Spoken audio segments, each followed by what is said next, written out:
में lower class के लोग हर साल $400 यानी इंडियन करेंसी के हिसाब से 30,000 रुपये लॉटरी टिकट में खर्चा करते और साल के कोई भी टाइम वो लोगों के पास कोई भी सेविंग्स नहीं होती।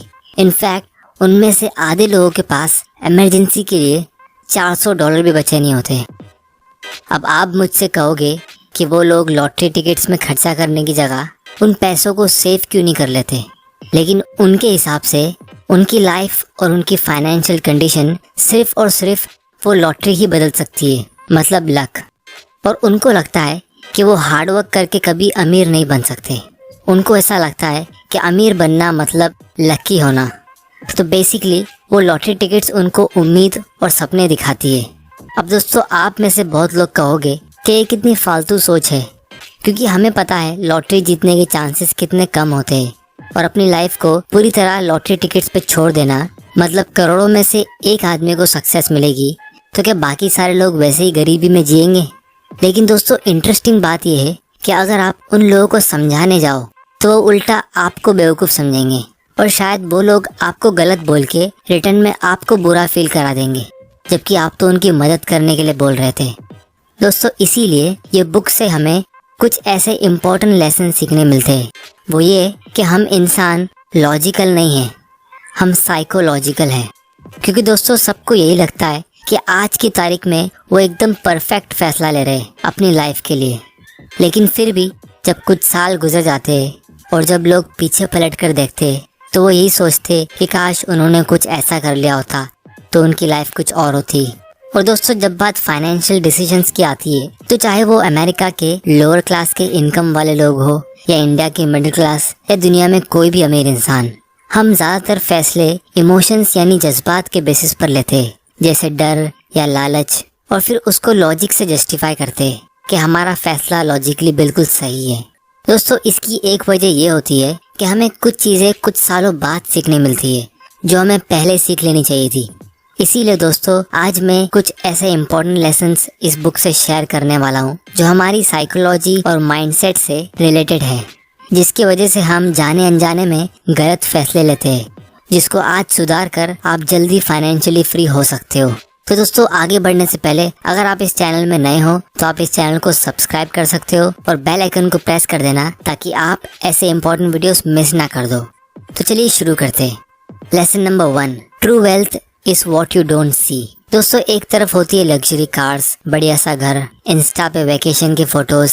दोस्तों, ये सब चीजें हमें क्लियरली दिख रही है, और दूसरी तरफ उस घर का या कार का लोन का EMI, उस आदमी के ऑफिस का स्ट्रेस और उसकी स्ट्रेस की वजह से उसके घर के रोज के फाइट्स, ये सब चीजें हमें नहीं दिखती। तो जो हमें दिखता है वो अक्सर पूरा पिक्चर नहीं होता है, लेकिन जाने अनजाने में ये चीजें हमें गलत तरीके से सोचने पर मजबूर करती है कि जब भी हम किसी अमीर आदमी को देखते हैं, जैसे उसके पास कोई लग्जरी कार हो या कोई वेकेशन पे गया हो, तो हम भी यही सोचते हैं कि काश मेरे पास भी ऐसी कार होती, काश मैं भी ऐसी जगह घूम पाता, ये कितनी मस्त लाइफ है। अब हम ये नहीं सोचते कि वो लोगों की लाइफ एक्चुअली में मस्त है या नहीं। हम उन लोगों की लाइफ से सिर्फ फ्लैशी और ऐसी ब्राइट चीजें ढूंढ के पिक करते हैं।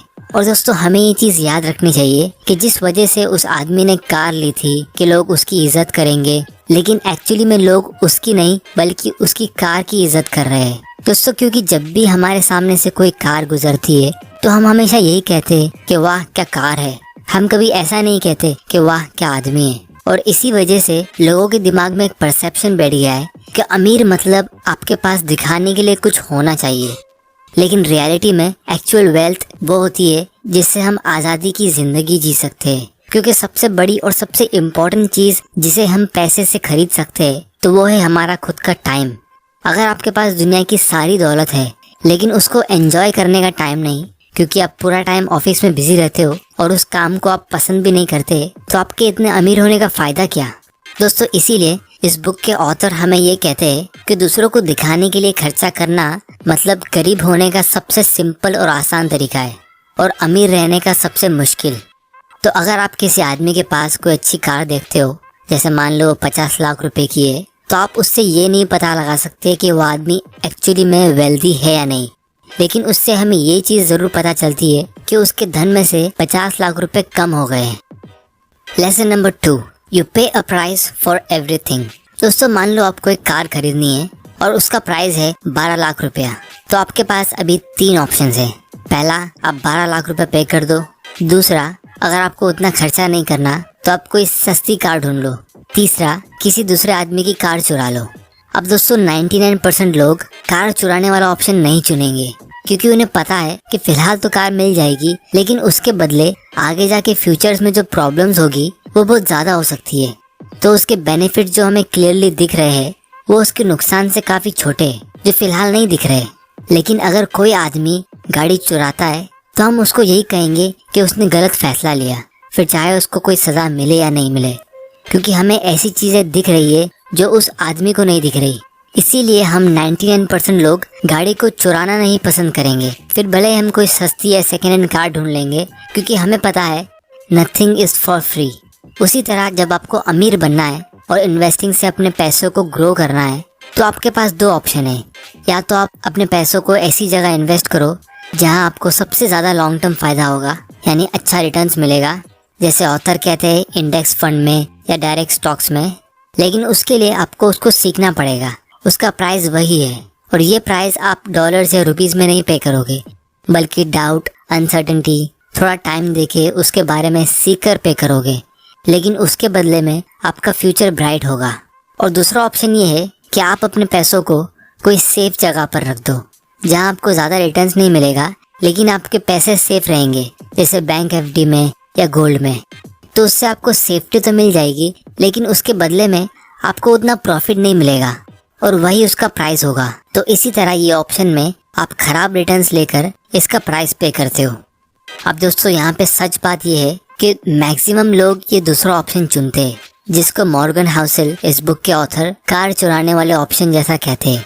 और उसका सिंपल रीज़न ये है कि बहुत से लोग अपने घर के लिए, अपने घर के डेकोरेशन के लिए, वेकेशन पे जाने के लिए, खाना खाने के लिए बहुत सारा खर्चा करते हैं, लेकिन अपने आप पर इन्वेस्ट करने के लिए इतना खर्चा नहीं करते, क्योंकि अपने आप पर इन्वेस्ट करने का प्राइस उन्हें क्लियरली दिख नहीं रहा।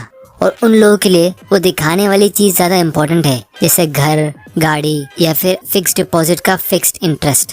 और आपके रोज़ के बोरिंग इन्वेस्टमेंट्स जैसे स्टॉक मार्केट या इंडेक्स फंड से आपको अपना फ्यूचर इतना क्लियरली दिख नहीं रहा, इसीलिए लोग ये ऑप्शन चुनते नहीं है। उसी तरह जिस तरह कार चुराने वाले को उस कार की चुराने की असली कीमत नहीं दिख रही। और दोस्तों ऑथर यहाँ पे हमें एक इम्पोर्टेंट बात कह रहे हैं कि growth is driven by compounding is driven by single points of failure which can happen in seconds। यानी आपके पैसे धीरे धीरे करके ग्रो होते हैं कंपाउंडिंग के थ्रू, लेकिन बर्बादी रातों रात हो सकती है। Lesson number 3, getting wealthy versus staying wealthy. दोस्तों अमीर बनने के बहुत सारे तरीके होते हैं, लेकिन गरीब होने का एक ही तरीका है, पैसों को बराबर हैंडल नहीं करना और उसको ज़्यादा से ज़्यादा खर्चा करना। और इसीलिए ऑथर हमें कहते हैं कि अमीर बनने से ज़्यादा मुश्किल अमीर रहना है, क्योंकि जब आदमी के पास पैसा नहीं होता है तो उसे कंट्रोल करने की कोई ज़रूरत नहीं है, क्योंकि उसके पास पैसा ही नहीं है। लेकिन जब आदमी के पास बहुत सारा पैसा होता है तो उसे सेल्फ कंट्रोल सीखना ही पड़ता है। इसीलिए आपको अमीर बनना और अमीर रहने के लिए अलग अलग माइंडसेट चाहिए। लेकिन अगर आप शुरुआत से ही थोड़ी बहुत सेविंग्स करके इन्वेस्ट करते हो और उसके थ्रू अमीर बनते हो तो चांसेस है कि आपको वही माइंडसेट अमीर रखेगा। और इसीलिए आज दुनिया के 90% से भी ज़्यादा अमीर लोग सेल्फ मेड है, और दुनिया के 70% से भी ज़्यादा लॉटरी विनर्स 10 साल के अंदर वापस से गरीब बन जाते हैं। तो इसीलिए आपको हमेशा एक सर्वाइवल माइंडसेट रखना चाहिए, जिसके लिए आपको 3 चीज़ों की ज़रूरत होती है।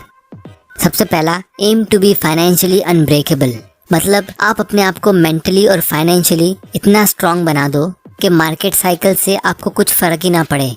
जब आप रियल एस्टेट या गोल्ड में इन्वेस्ट करते हो तो आपको पता है कि इसमें भी मार्केट साइकिल्स होते हैं और इसका भी प्राइस फ्लक्चुएट होता है, और जब प्राइस गिरता है तो हम उसे बेचते नहीं हैं, हम और ज़्यादा खरीदते हैं। उसी तरह हमें यही लॉजिक यूज़ करना चाहिए स्टॉक मार्केट और म्यूचुअल फंड में कि आपको मार्केट साइकिल से डरना नहीं है, आपको उसे अपने बेनिफिट के लिए यूज़ करना है। दूसरा, a good plan leaves room for error. यानी आप जब भी कोई प्लानिंग करते हो तो उसमें इस बात पे भी गौर करो कि अगर वो इन्वेस्टमेंट प्लान के मुताबिक नहीं होता है तो आप क्या करोगे, यानी आपका प्लान बी क्या होगा। और इन्वेस्टिंग की दुनिया में हम इसीलिए एक पोर्टफोलियो क्रिएट करते हैं 10-15 कंपनीज का, और इमरजेंसी फंड साइड में रखते हैं। तीसरा, be optimistic about the future but paranoid about your obstacles to success. यानी आपको फ्यूचर को लेके हमेशा ऑप्टिमिस्टिक और पॉजिटिव रहना चाहिए, अच्छी सोच रखनी चाहिए, लेकिन हमेशा अपनी करंट सक्सेस को लेकर अलर्ट और सावधान रहना चाहिए कि उसमें कोई खतरा तो नहीं है। जैसे ऑथर ने हमें यहाँ पे 2 इंटरेस्टिंग एग्जाम्पल दिए। सबसे पहला, रोनाल्ड रीड का। आप ये नाम गूगल करके सर्च कर सकते हो। यह आदमी ने पूरी जिंदगी सिर्फ चौकीदारी की नौकरी की है, लेकिन उसके मरने से पहले उसके पास 8 मिलियन US$ जमा थे, जो इंडियन करेंसी के हिसाब से लगभग 55 करोड़ रुपए होते हैं। अब कोई आदमी छोटी मोटी नौकरी से इतने सारे पैसे कैसे जमा कर सकता है? तो उसका आंसर है सेविंग्स और इन्वेस्टिंग की आदत डाल के। और दूसरी तरफ दूसरा एग्जाम्पल है रिचर्ड फस्कॉन का, जो दुनिया के सबसे टॉप कॉलेज हार्वर्ड यूनिवर्सिटी से पढ़ाई करता है, दुनिया के सबसे टॉप कंपनीज मैरिल लिंच में काम करता है और एक अच्छी पोस्ट पे एग्जीक्यूटिव बनता है। लेकिन उसने कर्जे की और खर्चा करने की इतनी आदत डाली जिसकी वजह से 2008 में उसे बैंकरप्सी डिक्लेयर करनी पड़ी। दोस्तों, गरीबी से बुरी चीज़ क्या होती है? वो ये कि आप अमीर बने और फिर वापस गरीब हो गए। तो इसीलिए अगर आप अपने दम पे 10 लाख रुपए इन्वेस्ट करके उसे मैनेज नहीं कर सकते, तो आप 10 करोड़ रुपए मैनेज नहीं कर सकते। और इससे हमें ये चीज़ पता चलती है कि आपकी सबसे बड़ी प्रॉब्लम कम पैसा नहीं है, आपकी बड़ी प्रॉब्लम ये है कि आपको पैसा मैनेज नहीं करना आता। क्योंकि गरीब लोगों की सोच हमेशा ये होती है कि जब हमारे पास ज़्यादा पैसा आएगा तो हम उसे मैनेज करना सीखेंगे, लेकिन अमीर लोगों की सोच ये होती है कि जब हम थोड़े पैसे को अच्छे से मैनेज करेंगे तो हमारा पैसा अपने आप बढ़ जाएगा। Lesson number 4, savings and financial freedom. दोस्तों, दुनिया में 3 टाइप के लोग होते हैं।